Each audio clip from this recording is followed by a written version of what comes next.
লোকসভা নির্বাচনকে কেন্দ্র করে গ্রাম চলো অভিযানকে সামনে রেখে যুবরাজনগর মণ্ডলের পশ্চিম রাধাপুর এলাকায় ভারতীয় জনতা পার্টির ১৪ নং বুথে একটি সাংগঠনিক বৈঠক অনুষ্ঠিত হয়।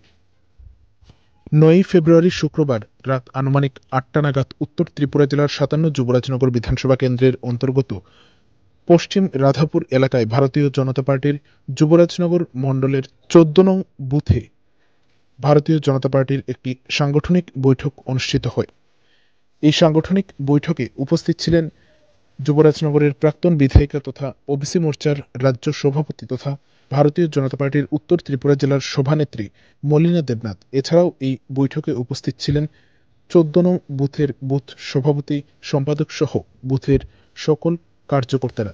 এই সাংগঠনিক বৈঠকে মূলত গ্রাম চলো অভিযানকে কিভাবে সফল করা যায় সে বিষয়ে আলাপ আলোচনা করা হয় এবং লোকসভা নির্বাচনকে কেন্দ্র করে আগামী দিনের বিভিন্ন কর্মসূচি সম্পর্কে বিস্তারিতভাবে আলোচনা করেন মলিনা দেবনাথ।